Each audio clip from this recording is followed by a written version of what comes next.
ലണ്ടനിലെ കൊട്ടാരങ്ങളിൽ പോലും എത്തിയിട്ടും സ്വന്തം മണ്ണ് വിട്ട് മറ്റൊരിടത്തും വളരാൻ കൂട്ടാക്കാത്ത ഒരു പൂവ്. Welcome to one state one fact series.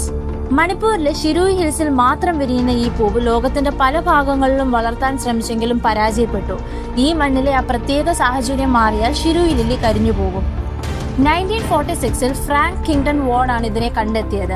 നേരിട്ട് നോക്കുമ്പോൾ ലൈറ്റ് പിങ്ക് കളറിൽ ഈ പൂവ് കാണുമെങ്കിലും ഒരു മൈക്രോസ്കോപ്പിലൂടെ നോക്കിയാൽ ഇതിന്റെ ഇതളുകളിൽ 7 വ്യത്യസ്ത നിറങ്ങൾ ഒളിഞ്ഞിരിക്കുന്നത് കാണാം. 1948-ൽ റോയൽ ഹോർട്ടിക്കൾച്ചർ സൊസൈറ്റിയുടെ ഉന്നത പുരസ്കാരം ലഭിച്ചു. ഇത് ലോക ശ്രദ്ധ നേടി. ഈ ഫ്ലവറിന് പിന്നിൽ മനോഹരമായ ഒരു പ്രണയകഥ കൂടിയുണ്ട്. ഒരു രാജകുമാരൻ തന്റെ കാമുകിയായ ഷിരൂയിയെ വെയിറ്റ് ചെയ്യുകയും അവളുടെ മരണശേഷം ആ സ്ഥലത്ത് ഈ ഫ്ലവർ മുളച്ചു വന്നു എന്നാണ് വിശ്വാസം.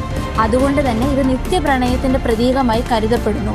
ഇതിനെ കാഷോങ് തിംറാവോൺ അഥവാ കുന്നിന്റെ സംരക്ഷകയായ ആത്മാവ് എന്നും അവർ വിളിക്കും. നിലവിൽ മണിപ്പൂരിന്റെ ഔദ്യോഗിക പുഷ്പമാണ് ഷിരൂയി ലില്ലി.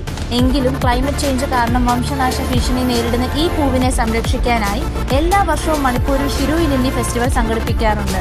ഇതുപോലുള്ള ഇൻഫോർമേറ്റീവ് വീഡിയോസിനായി ചാനൽ ഇപ്പോൾ തന്നെ സബ്സ്ക്രൈബ് ചെയ്യും.